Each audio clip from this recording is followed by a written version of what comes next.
CBS News Bay Area Afternoon Edition with Ann Mekovic. Right now on the Afternoon Edition,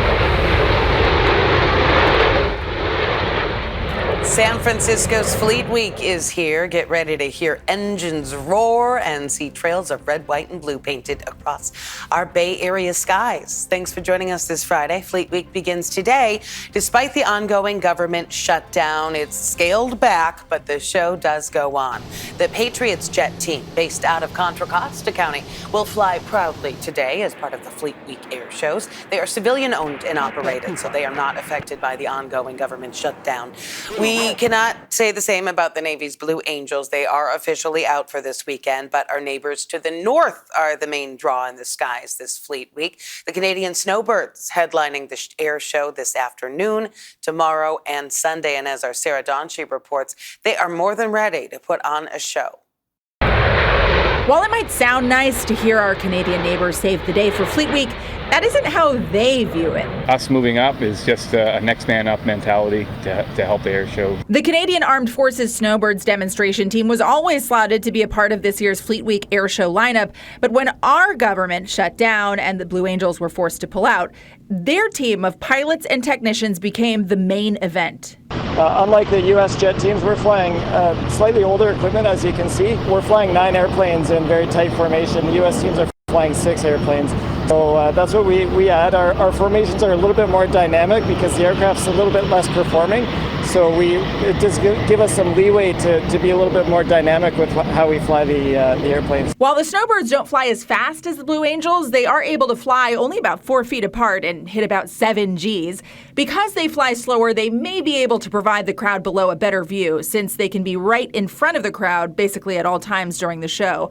And it's been a while since they visited. They were last here in 2017, and it is Major Brent Handy's first time flying in San Francisco. I'd say the biggest challenge for us here is just the distraction of such a beautiful city. You know, like every time you're sneaking a peek at the Golden Gate Bridge or anything like that, it's quite a beautiful sight. The Snowbirds' appearance comes at a time when U.S.-Canada relations have been pretty strained, with an escalating trade dispute after the Trump administration hit Canada with tariffs, and a new focus on issues related to border security. But you wouldn't know it from talking to the Snowbirds, who seem very eager to perform here. How do I feel about it personally? I feel disappointed that we're not going to be able to showcase alongside our brothers and sisters in the U.S. military.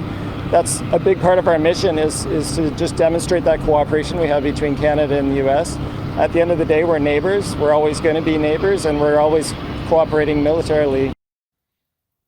Well, for those excited about all the air shows happening, here is a look at the lineup this weekend. Opening ceremonies kicking off at 12:15 today, followed by several civilian and international performers. It all leads up to the main event, the air show from those Canadian Snowbirds, that starts at 2:48.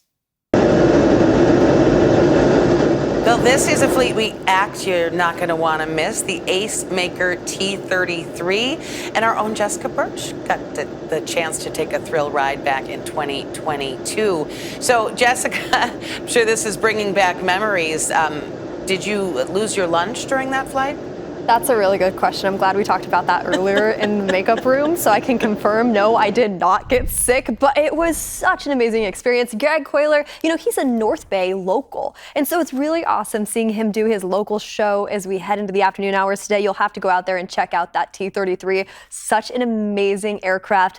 I'm really excited to go watch it myself. Now, here's the thing. Let's head outside real fast and let's head over to San Francisco. We're gearing up for 60s today for the air show. 70s across the Bay Bridge over into Nevada. If you're watching it from that angle, that puts us about a degree below average into San Francisco, but about 11 degrees below average all the way up into the North Bay. And what I'm doing now is I'm turning on Futurecast as we dive into this weekend. Fun fact, we actually have some light showers sweeping throughout the Bay Area tonight. We dry up for Saturday and Sunday before, wait for it, watch that timestamp at the corner of your screen, clouds and a lot of rain right around the corner as we head into Monday. That's going to kick off a way different forecast for us as we head into next week. We're talking about daytime highs dropping even more as a cold front moves in. We're also gearing up for some just stormy weather around the corner. So what we're dealing with today, once again, on Futurecast, you'll see it very slowly and kind of just stopping at the exact point when this rain starts rolling in places like Santa Rosa, stretched all the way down into Sonoma and Napa. This is just around the evening hours tonight.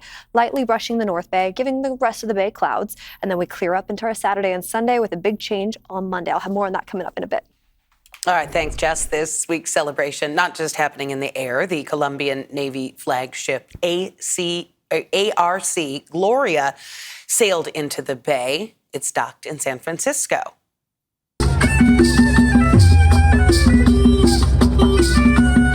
Yeah, that was part of the ceremony from yesterday when she docked in the city, a floating symbol of friendship and goodwill from the people of Colombia. It's a sign of how Colombia, regardless of who the president may be here or there, we're both democracies, and we've been able to build over the years a partnership that understands that we may have differences, but we also have many elements in common. Free ship tours are available. And ship tours are looking a little different this year because U.S. government vessels are not welcoming guests. But there is a huge ship from the Royal Canadian Navy arriving at Pier 19 for tours starting on Sunday. Stay with us this afternoon, and you can check out our live Fleet Week Spectacular. That is on your community station, KPIX, with the Air Show. We're going to talk to some of the people out there watching it. All the live action starts at 2 p.m. on CBS News Bay Area. New at noon, Governor Newsom just signed a major law to boost housing construction near public transit in California's biggest cities. That bill overrides local zoning codes, allowing up to 9-story apartments within a half a mile of major transit hubs like BART stations. State officials say it will accelerate permitting, streamline production, and lower housing costs by making it easier to build dense, affordable homes. Some city leaders and neighborhood groups remain concerned, though, about local control. It is day 10 of the government shutdown. Federal workers now set to lose their jobs as mass layoffs begin today. That is according to OMB Director Russ Vought. Today is also the first day federal workers are not going to receive their full paychecks since the shutdown began. Meantime, the stalemate between Republicans and Democrats continue over how to keep the government funded. It's become a real blame game. So shame on the Democrats. Shame on the Democrats for doing this to the American people. Republicans have the House, the Senate, and the presidency. They decided to shut the government down. The Senate departed last night after failing to pass a funding bill for the 7th time. They're not going to return until Tuesday of next week. Israel's military says the ceasefire in Gaza is now in effect. That starts the 72-hour clock for the release of the remaining hostages in Gaza. And in exchange, Israel will release 250 Palestinian prisoners. President Trump is expected to travel to the region soon. Natalie Brandt has the latest from the White House. The Israeli military released video showing its troops in Gaza withdrawing to an agreed-upon line. With the ceasefire in effect, the remaining hostages are expected to be released in the coming days. And Palestinians are starting to return to what's left of their neighborhoods following 2 years of war. President Trump, who helped broker the peace deal, headed to Walter Reed Medical Center this morning. He's scheduled to visit Egypt and Israel on Monday. I think it's going to be a day of great celebration. I've never seen anything like it. The streets of so many countries right now, they're just roaring with love and with praise for the people that did this. At Hostage Square in Tel Aviv, Israelis prayed for the hostages' safe return. Israel believes 48 remain in Gaza, 20 of them still believed to be alive. Too soon to open champagne. For the past 2 years, Yehuda Cohen has been fighting for the release of his son, 21-year-old Nimrod Cohen, an Israeli soldier. It's complicated because we don't know exactly in what condition. After 2 years, he will come out. This is a big void. We want to get to that point and start rehabilitation on Nimrod, of course. The Trump administration says up to 200 U.S. military personnel will help monitor the implementation of the ceasefire agreement in Israel, working with other international forces on the ground. The troops will also assist with the flow of humanitarian aid into Gaza. President Trump says Palestinians will not be required to leave Gaza during the reconstruction phase. Well, here at home, lanes have reopened after a freeway shooting on Highway 80 near the toll plaza this morning. The CHP says it happened at around 5:45 on the transition ramp to southbound 880 in Oakland. A driver was shot in the head, but was conscious and talking when officers arrived. That person was taken to a local hospital for treatment. No word yet on a suspect, nor exactly where the gunfire came from. And yesterday afternoon, there was another shooting on an East Bay highway, this one on Highway 24, just west of Old Tunnel Road in Oakland.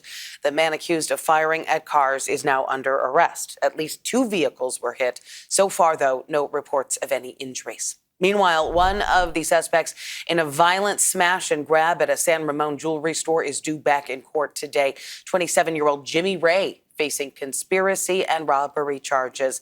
Prosecutors say he was part of a group of about 20 people who stormed the store last month, smashing display cases and stealing more than $1 million in jewelry before having to fire at a glass door to get out of the store. Still ahead here at noon and streaming on CBS News Bay Area. Niners preparing for a tough test in Tampa. We'll explain in our Red and Gold report. And with ICE raids striking fear in some immigrant communities, how some people are highlighting their history through film to solidify hope.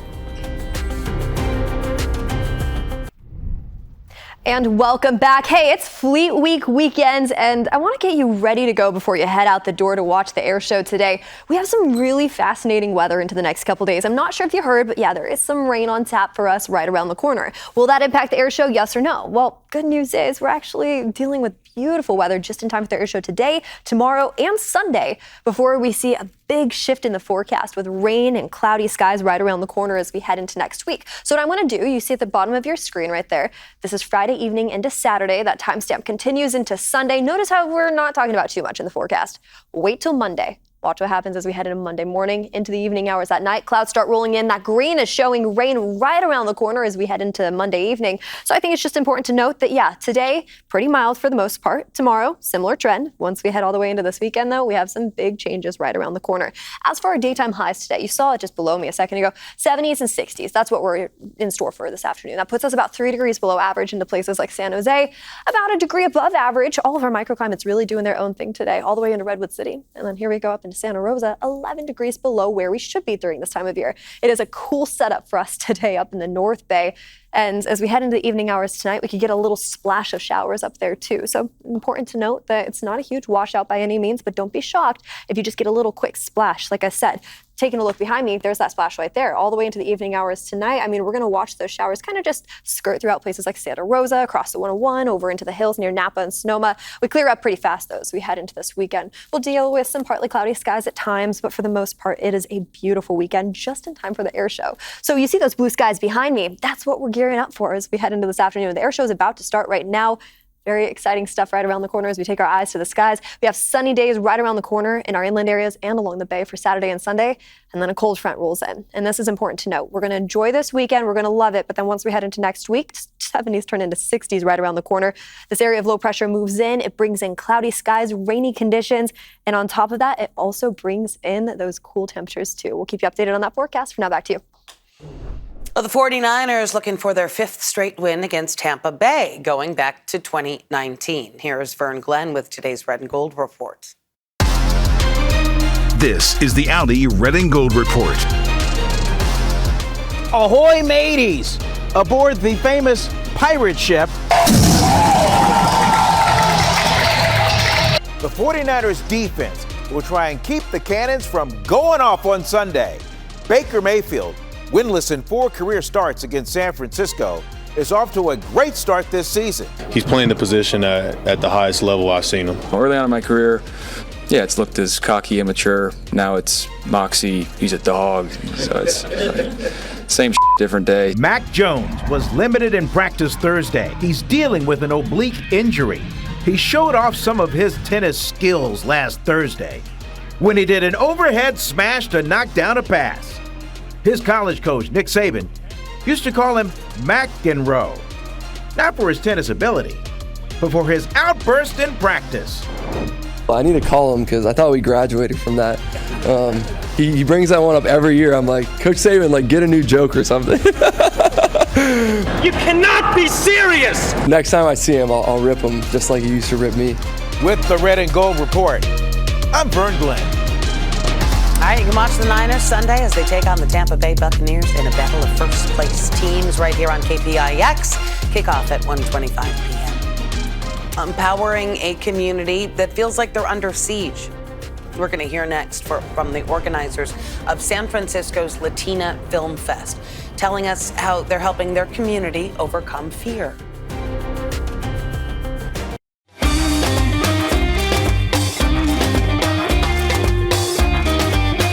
We are celebrating Hispanic Heritage Month, and organizers of the San Francisco Latino Film Festival say this year's celebration means more than ever before with rising tension over immigration policies. Lorena Yub shows us how this year's film festival can inspire community empowerment. It's location scouting time for Lucho Ramirez. The planner of the annual San Francisco Latino Film Festival is at Apple Cinemas, where he's passing out flyers and exploring theater options. He says every movie selected highlights an authentic element of Latin culture. These films show us the diversity of different communities across the Americas, and it's something that I think is very necessary for us as film consumers. And one such film that will be featured in the festival this year is American Agitators. Directed by Bay Area filmmaker Raymond Tellez, the documentary highlights the impact of Fred Ross Sr., one of the most influential grassroots organizers of the 20th century. He advised the likes of Cesar Chavez and Dolores Huerta.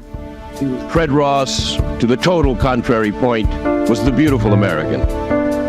He was the American who came out to the barrios, who came out to the labor camp and put himself on the line. He was their mentor. So the film is about his life and how he learned to organize, but it's also a film inspiring people to organize in their communities as well. Lucho says despite the tensions around ongoing ICE raids, he wanted to make sure the film festival continues on in person this year. Even in these times that seem a little bit more pointed, I think the last thing that we should do is be canceling events or trying to shrink, because we don't gain anything by hiding away.